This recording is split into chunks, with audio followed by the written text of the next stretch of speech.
So ito mga kabanat 'no, nagkaroon ng press briefing itong si VP Sara patungkol sa impeachment 'no, na isinampa sa kanya. At ito yung mga sagot niya dito mga kabanat 'no. Review natin ito, hindi ko ito nare-review pero panoorin natin na bilang review.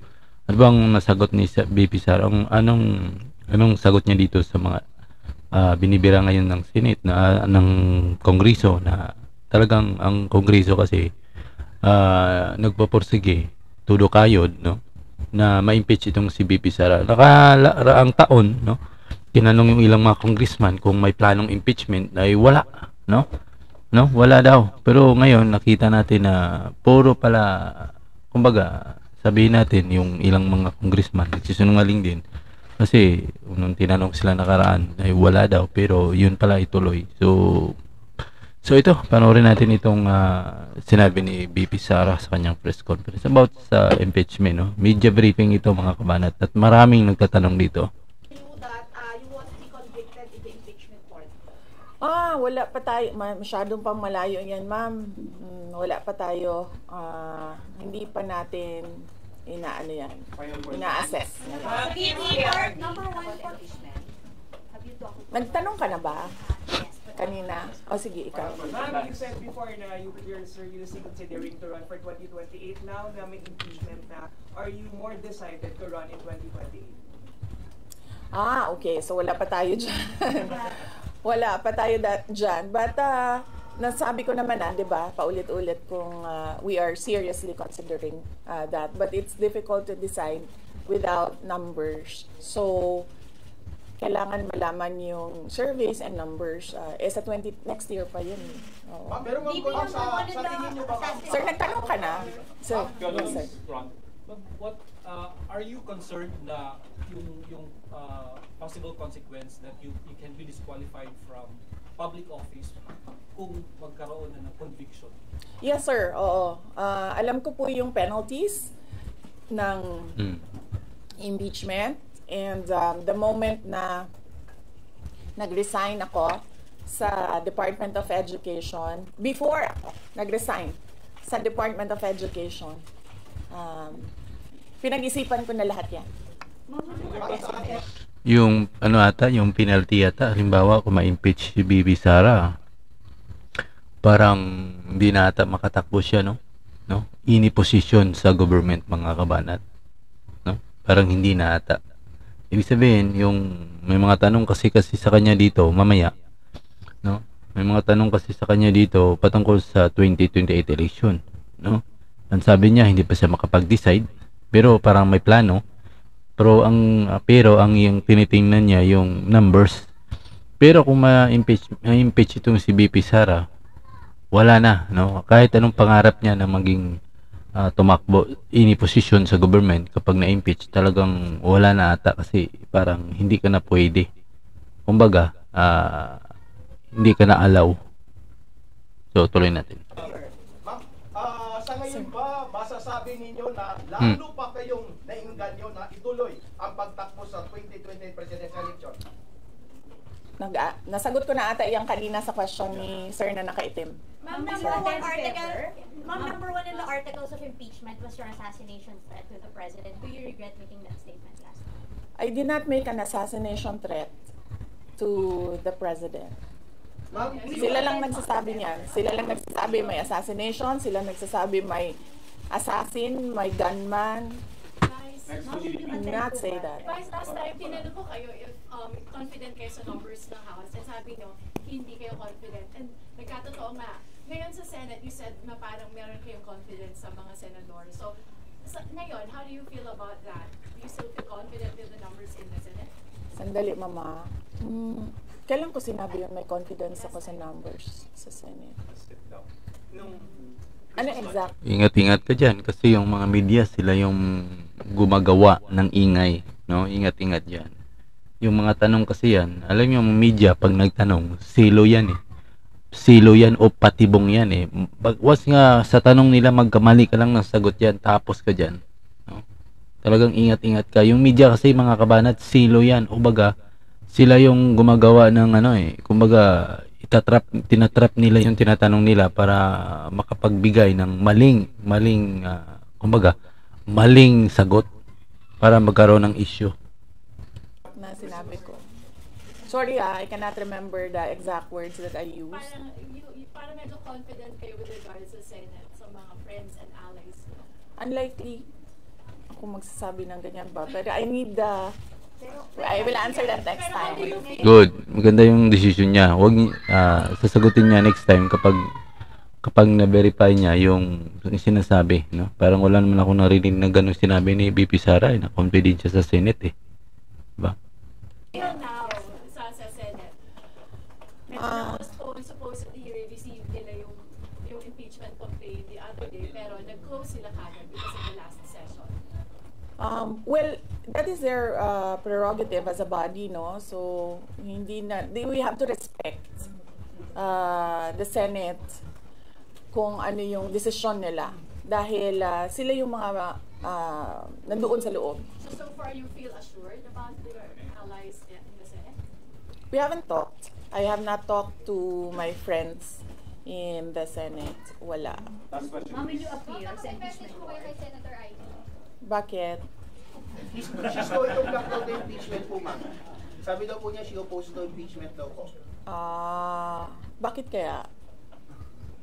Maybe we should ask. Maybe we should ask her first. Bakit niya i-block yung impeachment? How do you feel po? Sabi ni DDM, hindi niya supportado yung impeachment. Pero number one na, unang-unang pumirma yung anak niya. He was consulted actually. He consulted. Kasi sabi, ito lang daw basahin ko. Ang daming nagbabantay sa gilid. Nakausap niyo na ba yung father niyo after your impeachment? Wala pa. But nagpadala. Limitado talaga siya, no? Yung talaga siya. Ginagwardyahan talaga siya, no? Na si BP Sara, baka iba na naman yung masabi niya. Ako ng message through sa kanyang assistant and sinabi ko na ano ba sinabi ko? Hindi ko maalala. I think I said everything will be all right. Yun nata ang sinabi ko. His reply was a song. Ano po kaya ba? MacArthur's Park. Oh, okay. So, nagpadala siya ng video na kumakanta siya. Hindi ko pa nabasa, ma'am, yung complaint. But I understand lahat ng mga complaints na na-file sa House of Representatives nabasa na ng mga lawyers. Ma'am, will Bakit you po ba challenges sa pamilya ninyo kay sa dating impeachment? Pangulong? Any May challenges pakiusap po? pa kayo? Sandali, Sarah. Sandali, Sarah. Ma'am, any challenges po na inaharap natin with regards sa preparation sa impeachment? Ang challenges sa preparations, but so far wala naman. Wala naman kaming lang kami, na-overwhelm kami kasi ang daming mga lawyers na nag-signify na tutulong sila sa defense. So, ngayon ay pinag-uusapan on how to go about it na makuha lahat ng kanilang commitment of support at makatulong din sila sa pag-iisip kung ano yung gagawin sa defense. Ma'am, Nagtanong ka na, ma'am? Wala pa, ma'am. Sige, ma'am. At least who will lead the defense? Sabihan ko na lang sila na mag-announce na sila kung gusto na nila mag-announce. Pero yung father niyo kasama pa rin? Kasi sabi niyo before, your father would be helping also. Well, he is welcome. He is a lawyer. So he is welcome to give his advice, input in the defense.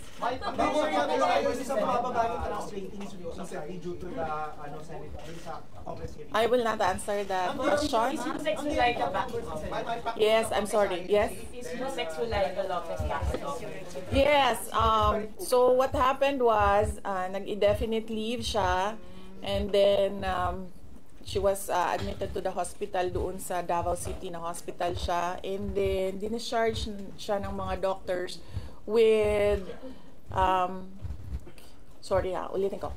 Si Yusek Zulaika Lopez, nag-indefinite leave siya after nung sa veterans hospital admission niya umuwi siyang Davao, and then hospitalized siya doon. And then sabi ng doctors niya, we will discharge you but you have to come back ngayon ata, February, for further tests. And then bumalik siya for 1 day dito, noong January, bumalik siya for 1 day dito sa Office of the Vice President, and she said na mag-leave siya for 2 months. And then I said yes, take the time that you need for your health. And then after a week, bumalik siya. Noong January, after a week, bumalik siya dito, and then she said hindi ako mag-leave. So sabi ko, okay, welcome back. Ma'am, kamusta po sa INC? Meron ba pakikipag-usap kayo sa INC? Dahil sila po yung nag-rally against para wag ituloy yung impeachment.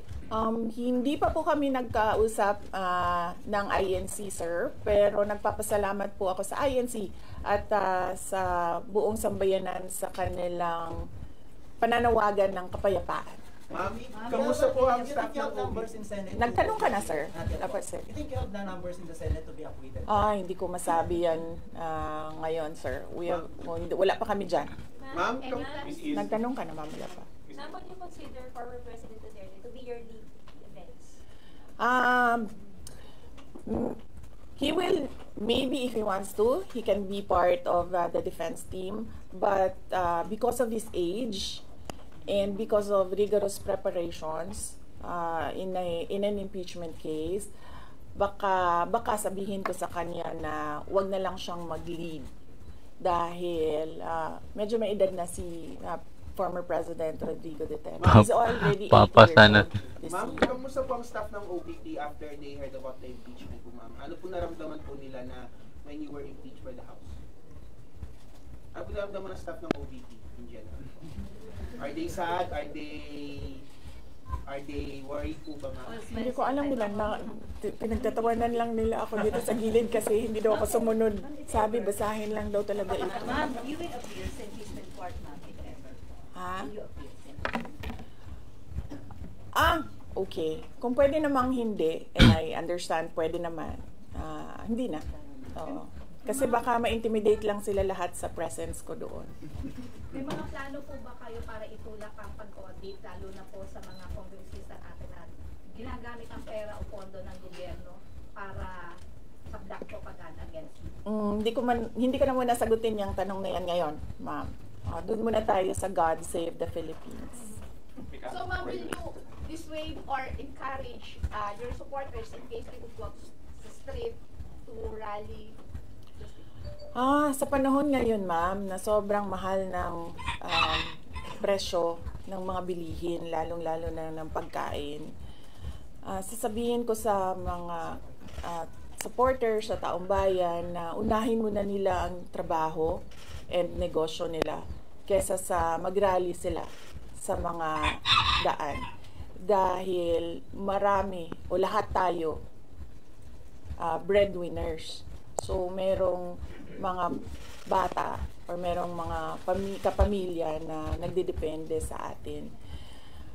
At tayo naman ang social media capital ng buong mundo. Kung gusto talaga nilang magsalita at tumulong, doon na lang sila sa social media kung saan nakakatrabaho pa rin sila. Pero nagagawa nila kung ano yung nararamdaman nila na gusto nilang gawin. At yun ay magsalita at marinig sila ng taong bayan at ng mundo. Sabi ninyo, hindi nyo pa masabi if you have enough numbers in the Senate for ano like that.